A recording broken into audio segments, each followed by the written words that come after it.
किराए की टैक्सी मुहैया कराने वाली कैब कंपनियों को भारत सरकार की नई मोटर वाहन एग्रीगेटर गाइडलाइन से बड़ा झटका लगा है। केंद्रीय सड़क परिवहन मंत्रालय ने मोटर वाहन एग्रीगेटर्स के लिए नए दिशा निर्देश जारी किए हैं, जिसकी वजह से ओला और उबर जैसी कंपनियों को मनमाना किराया वसूलना मुश्किल हो जाएगा। इस तरह के दिशा निर्देश पहली बार जारी हैं। नए दिशा निर्देश के मुताबिक किराया निर्धारित करने का अधिकार अब राज्य सरकारों के पास होगा और उसी से कैब कंपनियों को लाइसेंस भी लेना पड़ेगा।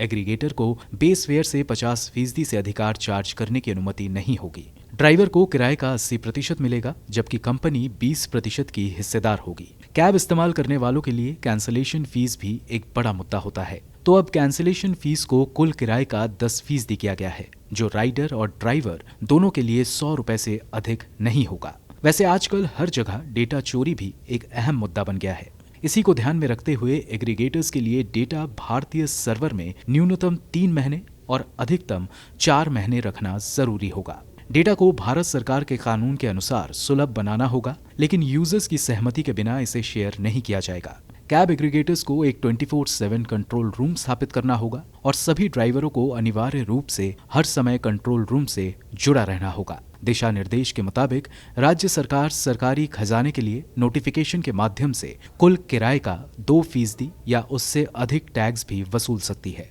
दरअसल ओला और उबर जैसी कैब एग्रीगेटर कंपनियां पीक आवर्स के दौरान किराए में कई गुना बढ़ोतरी कर देती है, लेकिन अब कंपनियों के ऊपर मांग बढ़ने पर किराए बढ़ाने की एक सीमा तय कर दी गई है। अब ये कंपनियां मूल किराए के 1.5 गुने से अधिक किराया नहीं वसूल सकेंगी। सर्ज फीस पर कैब और ड्राइवरों के लिए आरक्षित 80% किराया कैब एग्रीगेटर्स के लिए एक झटका है, जो कोरोना वायरस महामारी के बाद से रिकवरी की एक धीमी राह पर है। अप्रैल और मई के लॉकडाउन महीनों के दौरान कोविड-19 महामारी के कारण कैब कंपनियों का कारोबार पूरी तरह से रुक गया था। 2019 में उबर ने एक सप्ताह में 1,40,00,000 राइडर्स का दावा किया था, जबकि ओला ने कथित तौर पर एक सप्ताह में 2.8 करोड़ राइड्स देखी थी।